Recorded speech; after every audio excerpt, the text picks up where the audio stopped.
The Binding of Isaac is one of those indie games that's almost difficult to call indie. The game is so big and famous that even though it's developed by a relatively small team, its scope and polish make it feel more akin to a AAA game. One developed by a good team, not one of these ones.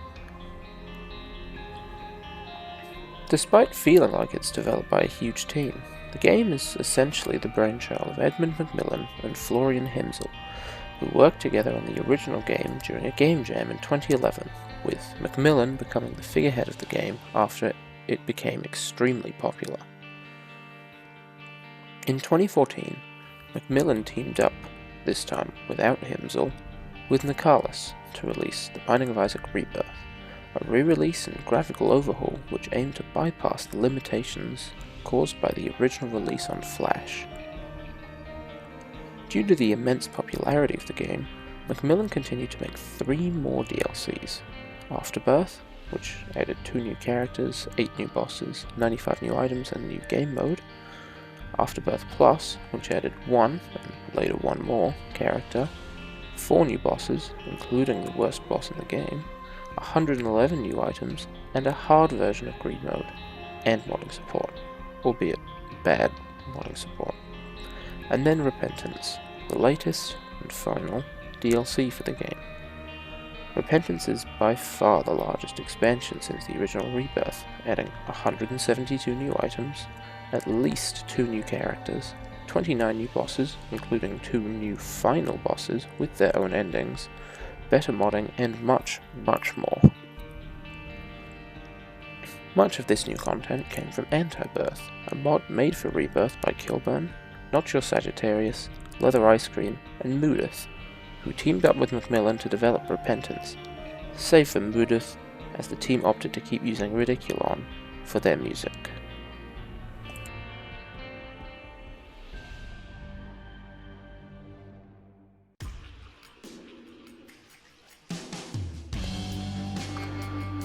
Starting with the feature most directly copied from Anti-Birth, Repentance adds a new alternate path to the game, which occurs desynchronized from the usual chapters. The first chapter of the old path occurs in between the second floor of the first chapter and the first floor of the second chapter. That is to say that Downpour 1 occurs simultaneously with Basement 2, and Downpour 2 occurs simultaneously with Caves 1. Repentance added an alternate version of each of the old path floors. Both the original and new old paths have the floors Downpour, Mines, and Mausoleum, but only the new old path has the Dross, Ashpit, and Gehenna. Each of these new floors has a completely different theme and enemies. Downpour is themed around water and flooding, Mines is themed around, mines, Mausoleum is themed around occultism, Dross is based on shit, Ashpit is based on skeletons and ghosts, and Gehenna is themed around hell. The new enemies added to the old path floors are some of the most unique enemies added in any expansion of the game, including willows, blurbs, subhorfs, bouncers, dusts, bomb gaggers, vis fatties, bishops, moculus, and vis versas. These new enemies make the old path floors much more difficult than the normal path, but offer the only path to one of the endings, and can offer extra items to compensate for the difficulty. This allows for an early choice in the run as to whether you want to go to the harder old path and go for Mother, or if you just want to do a normal difficulty run and go for any other ending. After beating the old path and its final boss, Mother, based on the Witness from Anti-Birth, you unlock a strange door which appears on Depths 2, or an equivalent alternate version of Depths 2, which unlocks the next batch of new content, the Ascent. In all of the advertising for Repentance, the Ascent was never shown.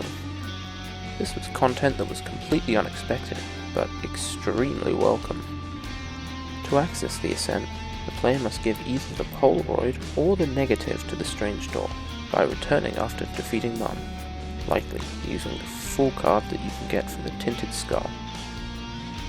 This allows the player to return back up the floors you passed on the way down, picking up missed items, which is great if you go for planetariums, turning any dropped trinkets into cracked keys, and allowing you to hear the backstory of the game and Mum and Dad's history.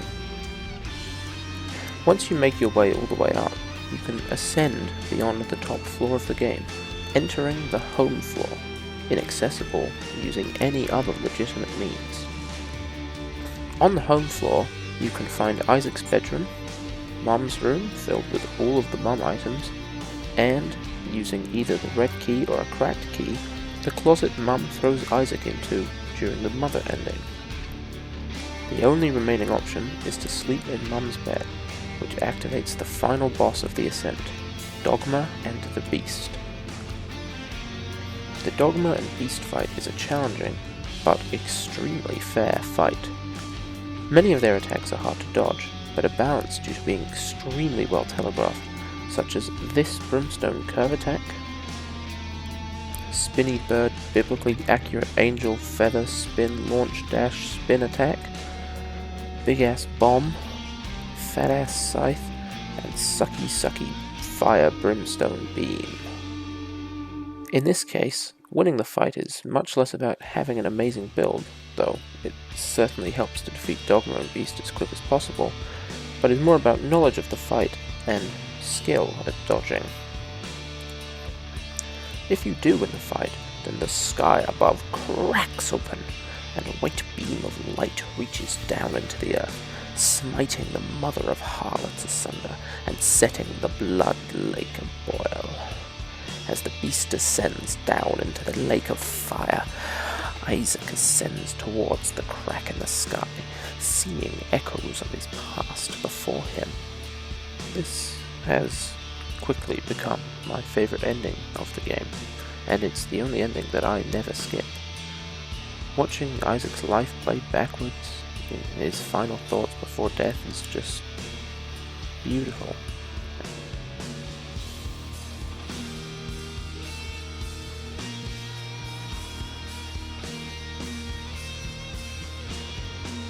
But enough emotional dribble. As I mentioned, using either the red key or a cracked key, you can access the closet that Mum throws Isaac into. Entering this room reveals only Isaac, beaten and crying. Touching Isaac unlocks the Broken, or Tainted Isaac, one of the 19 new characters in this DLC. You see, two of the new characters, Bethany and Jacob Nesor, were advertised as being part of the DLC. These characters were anti-birth originals, so were expected to make an appearance, regardless of if they were advertised or not. The 17 unexpected characters are the Tainted characters, each based on one of the original 17, which either further expand upon or redirect that character's original gimmick. Isaac's whole deal is being able to reroll items, so Tainted Isaac gets to cycle between 2 items for every pedestal, but this comes at a cost. Tainted Isaac may hold at most 8 passive items. The Lost Soul gimmick is dying extremely easily, so the Baleful dies in 1 hit, and doesn't get Holy Manful. But they do get stronger items, and any item that wouldn't help the Baleful, such as health upgrades or on-hit effects, are removed from the pools.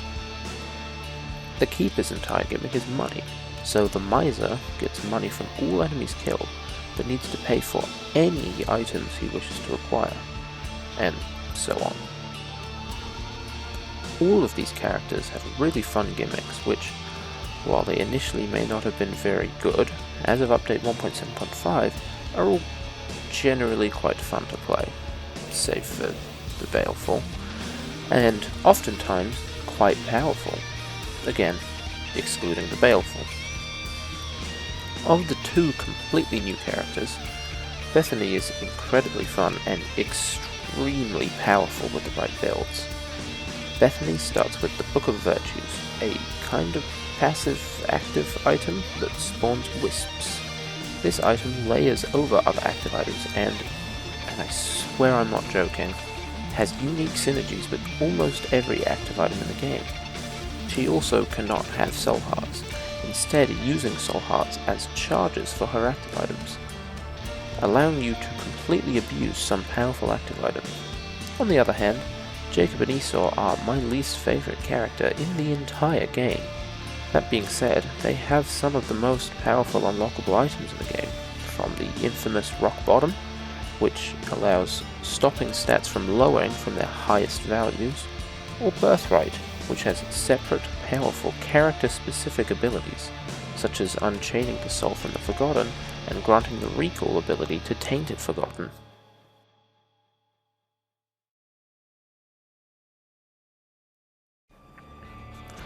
Talking about new unlockable items, Repentance adds a total of 169 new items to the game, many of which are incredibly powerful, such as C-Section, Glitched Crown, Sci-Fly, Uranus, Revelation, Keeper's Sack, and the first real all stats up. Other items aren't so much powerful, but are extremely fun to play with, such as TM Trainer and Wavy Cap. All these new items came with a rebalancing of the original items in the game, such as the Brimstone and Godhead nerfs, and the Glass Cannon and King Baby buffs. These new items and rebalances came with loads of new synergies, some made naturally using the new items, such as Play-Doh Cookie, and any laser item, like Brimstone and Technology, or the Dr. Fetus Rocket in a Jar synergy, which gives you a rocket launcher.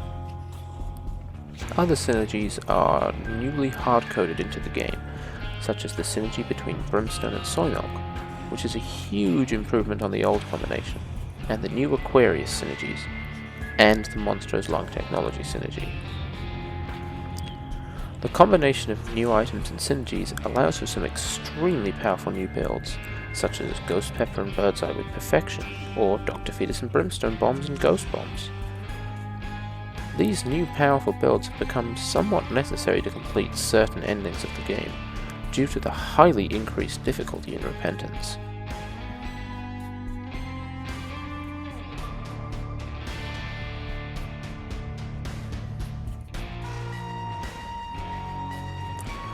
The game has become significantly harder in Repentance, if you play on hard mode, that is.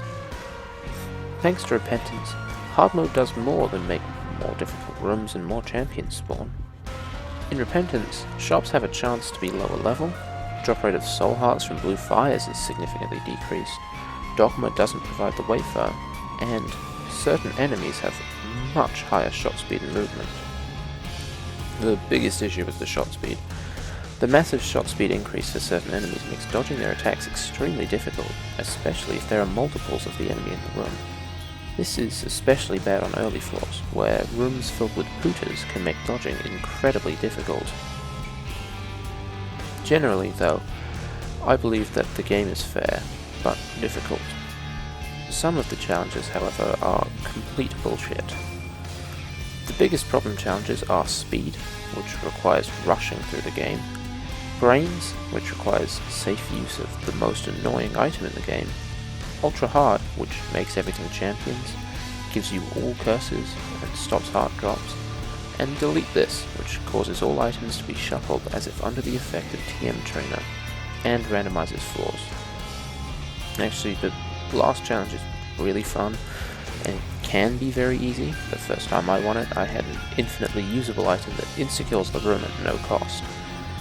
But it can be very hard due to the completely randomized nature of the challenge. Likewise, some characters can be extremely difficult, almost being challenges in their own right. The Baleful is an obscene example of this. Being able to take a hit only if you continue to find holy cards, which are only slightly more common than usual, makes for an extremely difficult character, especially against more difficult bosses, such as Delirium, Mother, and the Dogma Beast combo. As already said, Jacob and Esau are the worst character in the game. Controlling two characters simultaneously is extremely difficult already, but there are certain rooms where dodging every attack is almost impossible. Not only that, but if you split the items among them, you end up with two underpowered characters instead of one powerful one. Another challenging character is the Capricious, whose items reroll after every hit. This can result in some extremely fun and powerful builds, but because of how re-rolling into health items works, it can result in losing huge amounts of health out of nowhere. Finally, the Deserter used to be the hardest character in the game. Update 1.7.5 made the Deserter much easier and more playable, but the character is still extremely hard, as he's got to dodge more than any other character in the game has to. These characters can be especially painful to play when dealing with some of the worst designed boss fights in the game. I generally believe that the game is well balanced difficulty-wise, except for one boss. Fucking Delirium. This dickhead has the most annoying, unpredictable room-filling attacks, and whenever this shithead isn't filling the room with 10,000 bullets, he's telefagging you, almost guaranteeing that you take damage. Not only that, but this absolute dick splash has 10,000 base HP, and while he doesn't have damage reduction in his default form, he can gain up to 80 armor whilst transformed, causing a soft DPS cap of 125. It's just not fair.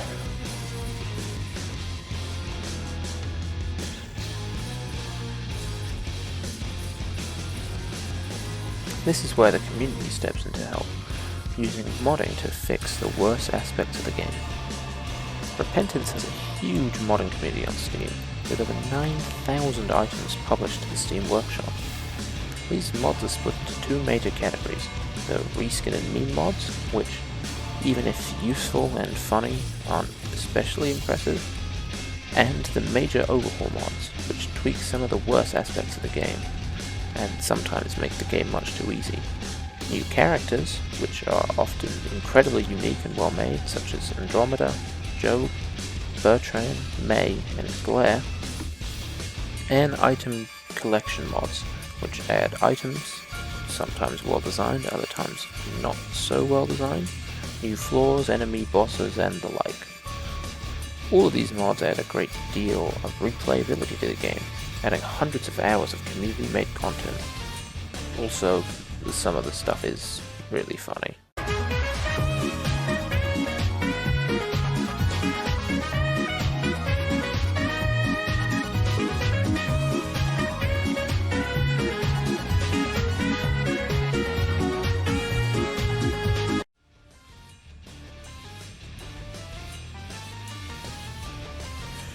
Now, just before we finish, it's time for a complete tonal shift, as I quick fire through every character in the game, happening now because I couldn't fit it into the script without it sounding weird.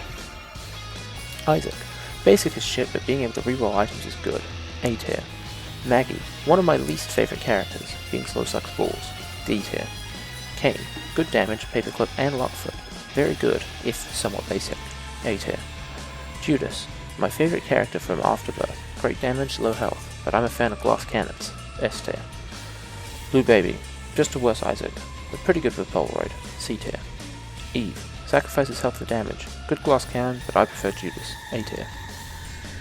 Samson, starts with a pretty good item, but I'd rather just not take damage, B tier. Azazel, one of the easiest characters in the game, starting with Brimstone is insane, A tier. Lazarus, somehow even more boring than Maggie, just die immediately, D tier.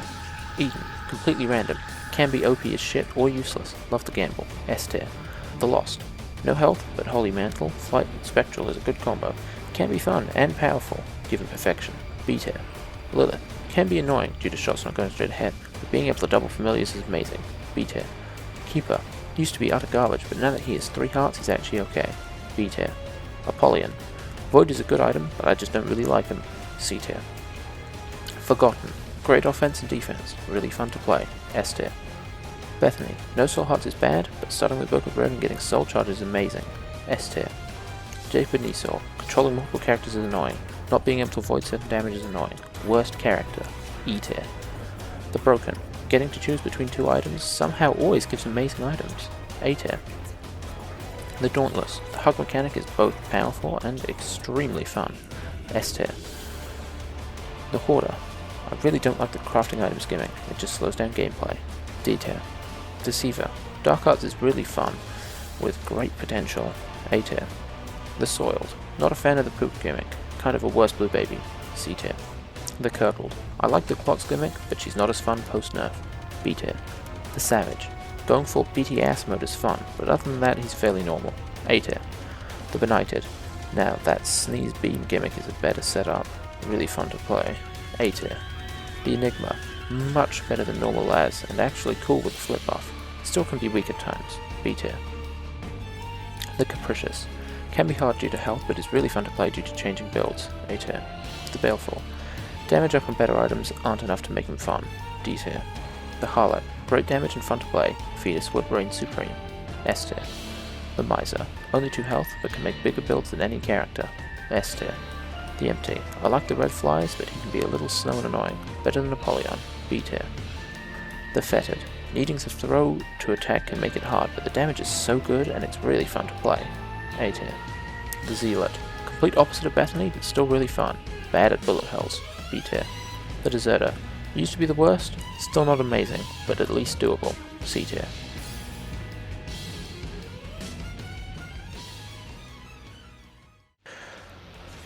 That's about all I have to say about Repentance. It's clear that Macmillan wanted to close out the Binding of Isaac with a DLC that transforms the game into its best possible form. To me, everything about Repentance feels much more polished and better made than Isaac has ever been before, hence my saying it almost doesn't feel indie. I've been an on and off fan of Isaac for quite a while. I was on for Rebirth and Anti-Birth, but lost interest in the content drought before Afterbirth Plus came out, and frankly, it wasn't enough to get me interested in playing the game again. But then I heard about Repentance and all the plans they had, and I was extremely excited. It's really refreshing to have a developer actually listen to their fanbase, and it's great to see something this well made come out of that union. I'm excited for the Four Souls expansion, and everything Macmillan and the Anti-Birth devs are set to work on in the future. That being said, I'm about out of stuff to say, and my dough really wants to be bread. So, goodbye.